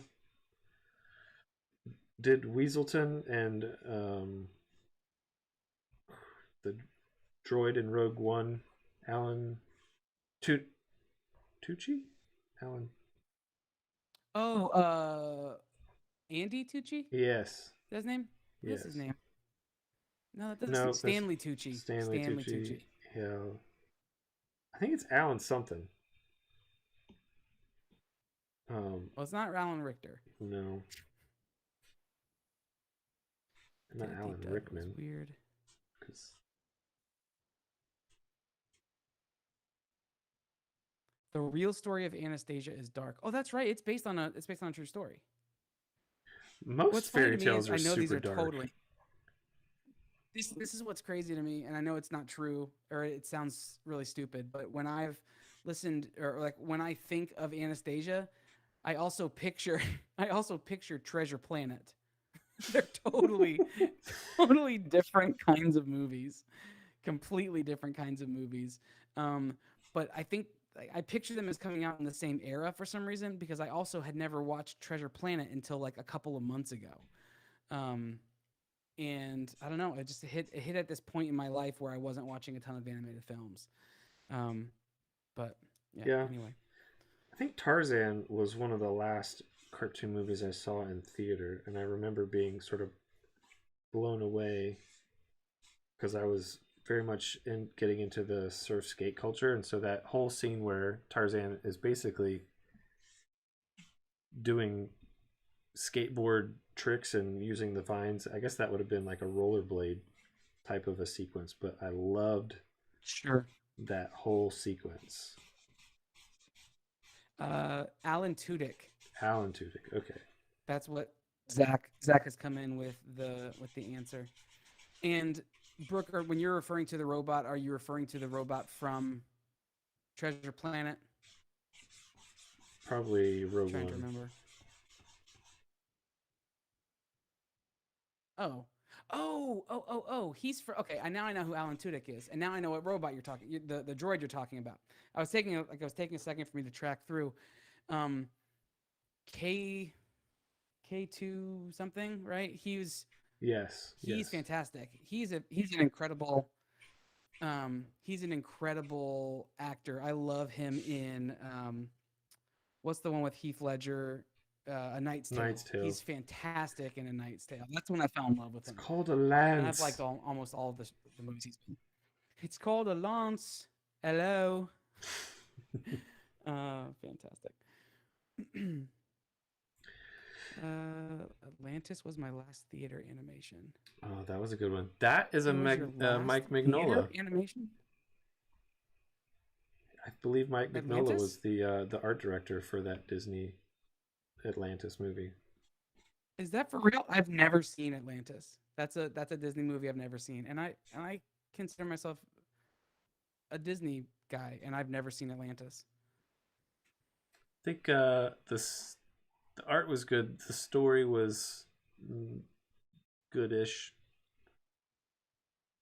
Okay. Michael J. Fox. It's like a fantasy. Like there's like glowing. It almost looks like Avatar, but underwater, right? Am I? Yeah, it's sort of like a things like glow blue. A sci-fi version of El Dorado, where you just sort of treasure hunters, treasure seekers type of a storyline. I actually thought El Dorado was a great movie. I can't remember much from it, but I enjoy liking it. Yeah. What is that? What was that? DreamWorks Animation? Have to say, hats off to Sony Animation here the last like 2-3 years, like with Mitchell's vs. Robots and Spider-Verse, like just straight up crushing. Mitchell's vs. the Machines, I just watched it the other day, and it is absolutely phenomenal. Visually, it's stunning.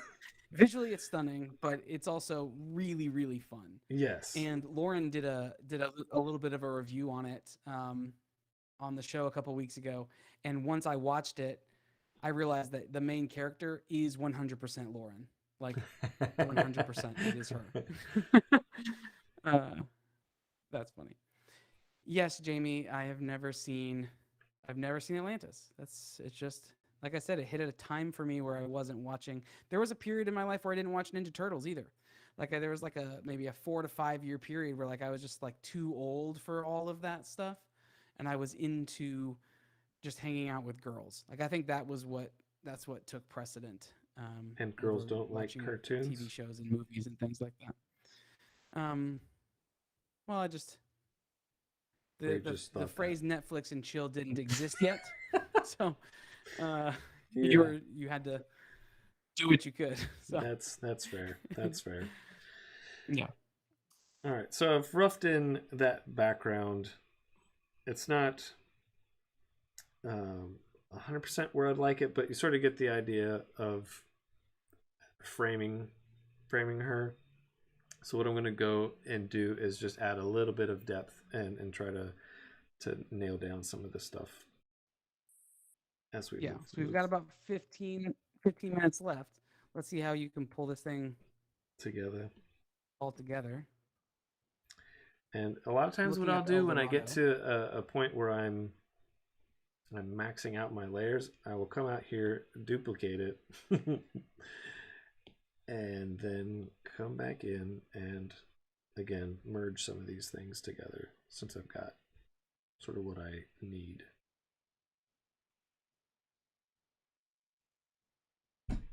So the road to El Dorado. It's not just El Dorado. El Dorado is a Road to movie El from Dorado. 1966. By the way, Okay. the road to El Dorado was done by. How do I see? Wasn't that DreamWorks? I don't know why my voice went so Oh, high. I'm just trying to. What wasn't that DreamWorks? I don't know where. Why can't I find it in IMDb? I'm just not looking in the right spot, I guess.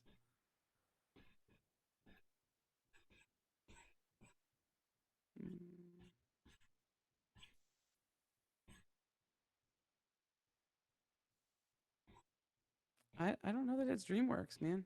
Really? Okay. I totally had that as Looks like. DreamWorks in my head.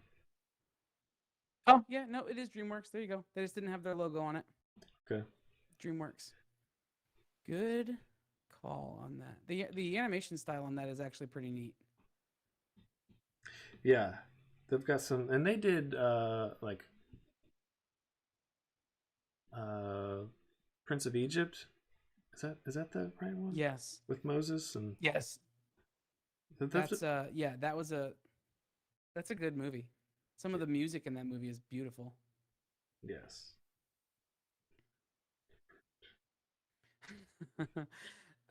Brooks says Disney wouldn't do a BJ joke, so I'm thinking DreamWorks or Sony. BJ. I don't know what the BJ joke is. Was that I don't know. BJ jumping, I guess. Boy.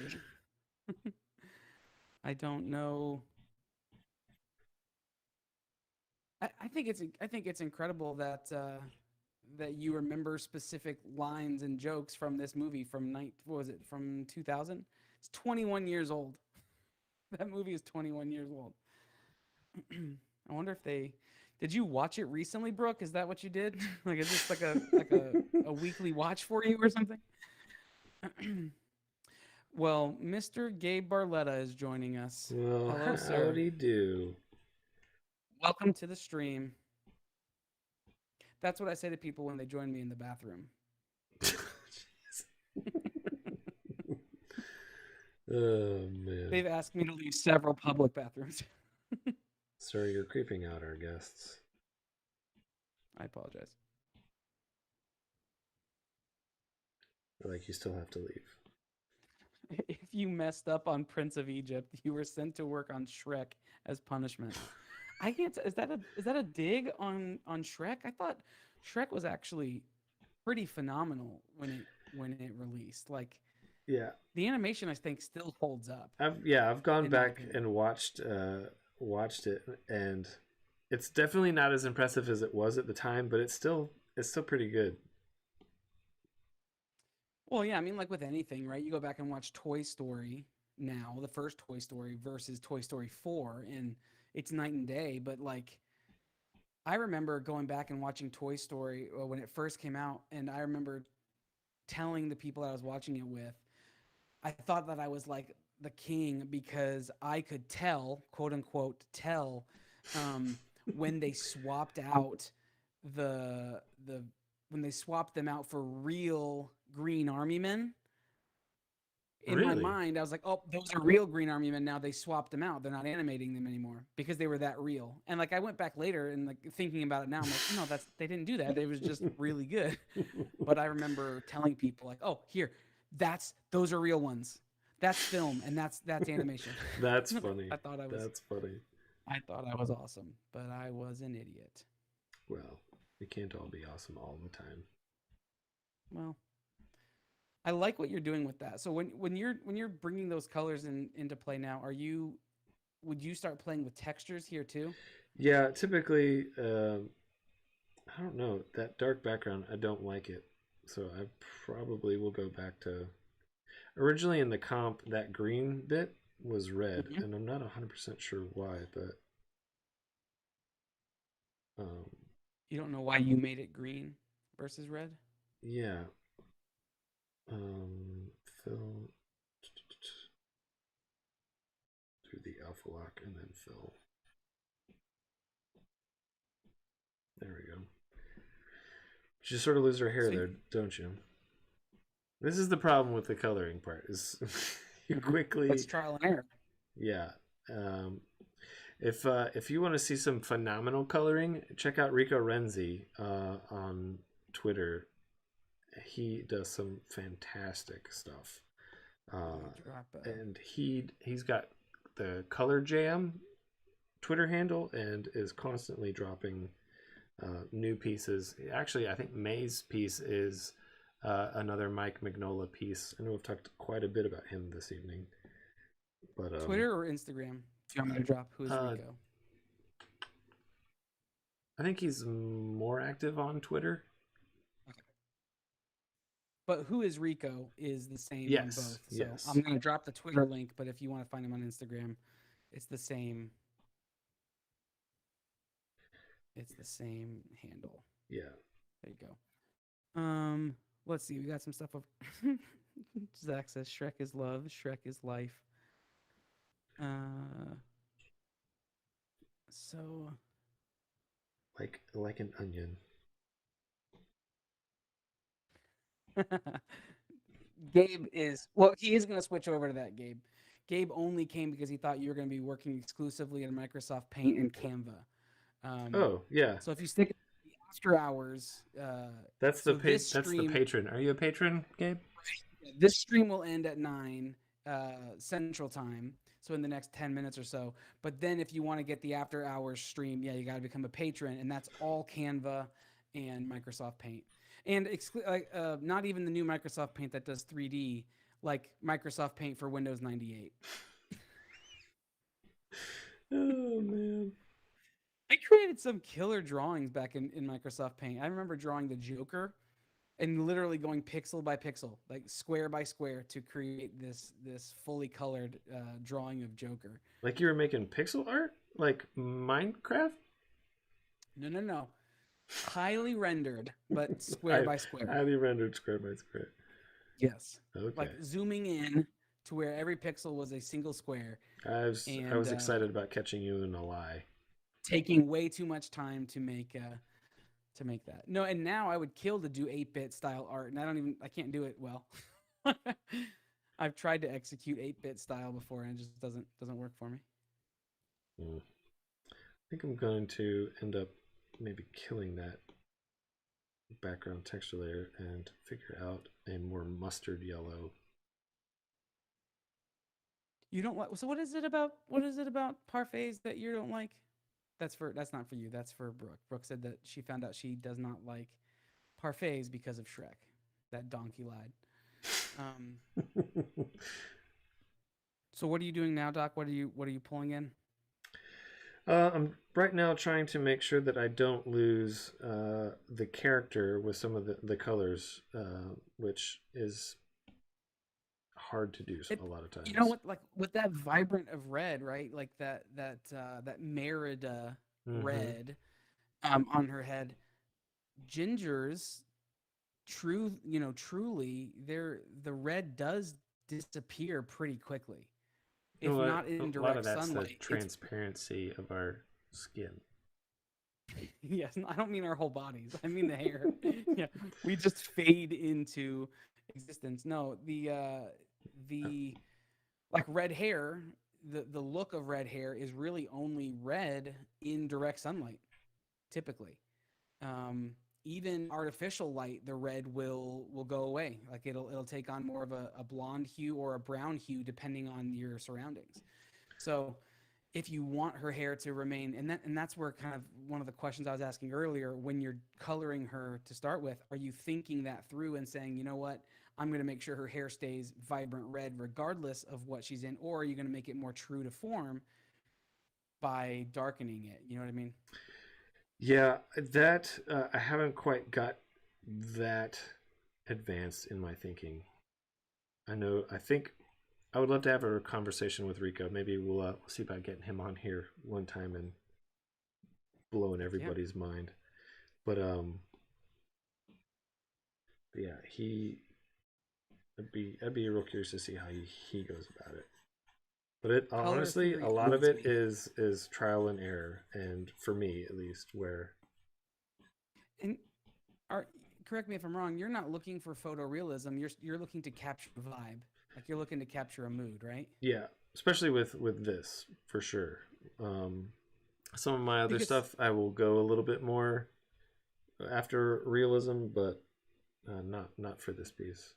yeah, because I mean, if you think about it, a lot of the colors that she has on her, if the moon, if she really were backlit from that moon, she'd be mostly In dark shadows. grays and browns, and right, yeah, she'd be mostly silhouetted. Yeah. I So, love what I love where you're going with that though. That looks good. so It looks just, totally different than the character art that they have too. but yeah, we got like 5 minutes. 5 minutes. So what I might do here is just playing around with some of this. I might, excuse me, see about putting a little bit of a shadow. David, you're talking about Doc's actual hair on the stream, right? And that's true. That's how that works. What Um, what did he say? he said, looking good, Doc. That's a good point on color. Doc's hair looks a little blonde on the stream, but in Yes. person, we're as red as they come. And like my beard right now on the stream looks almost brown from the lighting or lack thereof of my face right now. But your beard is popping, so this will look Well, I clean. dye my beard with strawberries, and I don't do anything with the roots up top. The roots. You call the top of your head the Yeah. roots, Well, and I you guess call technically my beard's the roots, and then this is the I don't know. dandelions. Now if you're living in the upside down. This is true. That is true. So if you've joined us halfway through this stream or you've popped in and out, just so you know, there's a couple of things you want to just be aware of. One is you can get the finished file with all of the links and with all of the layers and everything, the active Procreate file by becoming a patron. You can become a patron for as little as $2. $2, $4, and $6 over at patreon.com/M of One podcast. And you can have access to that file to play around with it, change things around, and then post your own versions of it. And we can see all the different, maybe you want to put yours in a different setting or do a different color, different color scheme or whatever. We'd love to see that. So become a patron there. And you can join the Hidden Leaders Discord channel by just scrolling up a little bit to that link. Actually, I'll just put it in here again since it's up there a little bit. Let me grab that real quick.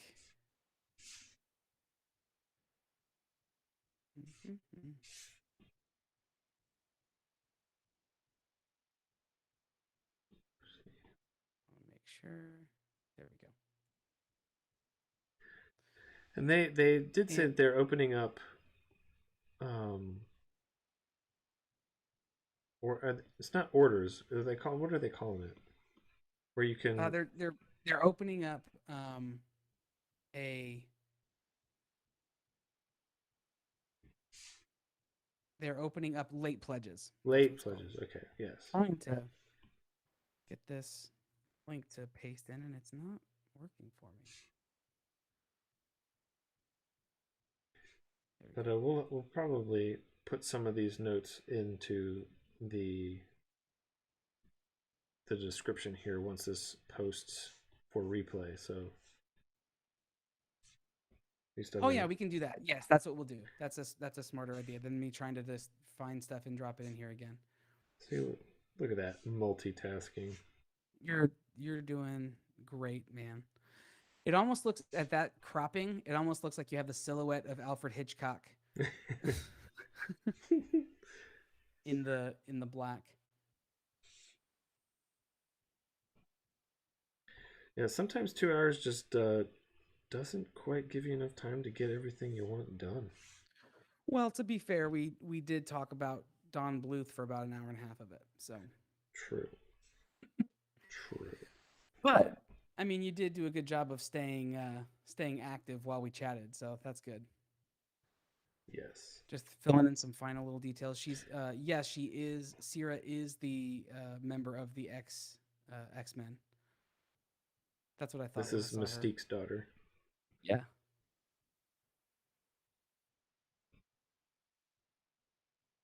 The highlighting now, it's good. Yeah, just throwing in some last minute rim And you're lighting. specifically putting in.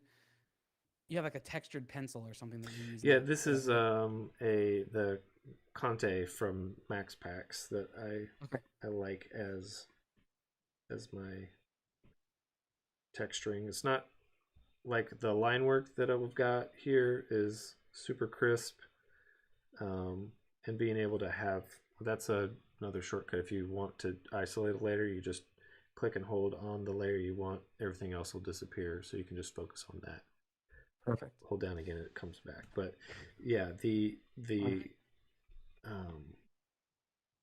just sort of helps give it a little bit of life, and without having to go in and noodle and fret over all of the details. Love it. So all right, we are at our time. So Doc's going to put up some finishing touches on that stuff after the fact, and we'll drop that file. We want to look at that, the difference between my very plain sketch all the way to something that actually has life. And once again, Doc, you have proven to be a formidable partner in bringing life and action to my drawings. So thank you. yeah, man. Yes, none of us mentioned Ghibli. It's because Doc has a court order not to mention them. Oh, Ghibli. Sorry. Yeah. I found those late. Those were college. We'll have to dedicate a whole stream just to that. So that being said, if you want to be in the know, head over to mof1.network. You can find a whole bunch of stuff over there, episodes of podcasts where we talk about stuff like this all the time. And we have a Slack channel that we've referred to multiple times. If you're not in there, join that. Go to mof1.network/Slack to be a part of that. Like and subscribe here on our YouTube channel if you haven't already done that, and share this and share the wealth. We enjoy doing these. These are super fun. I always learn something new in these. And if you want to hear about what next month's theme is, you just have to listen to the podcast where we will give a couple of weeks notice on what you should be drawing ahead of time or being prepared for ahead of time. So, Doc, any final words to send people off? Don't think so. Not at the moment. Thanks everyone for dropping in, keeping the chat lively. I see David, you jumped in here. Good to see you in here. And yeah, we'll keep you posted on what's coming up for June, which I can't believe is next week. That's crazy. It's summer, man. Time for us to get our tan on. Yes. We should have started that 3 months ago. We'll have our tan by the end of summer. Yeah. And by tan, we mean red. Yeah. Yeah. Most of the time, redheads look like normal people do in the dead of winter at the end of summer. All right. Well, thanks, everybody. Yeah. See you next time. Guys, it's been a pleasure. We will see you guys in the Slack channel and then over at the podcast. Until next week or until next month. Do you have a send-off? I don't know how this goes. I say peace out on the show, but do you have a thing? Not yet. We'll go with my Master of One, Yippee-ki-yay. See you later. Okay. Yippee-ki-yay. Bye, everybody.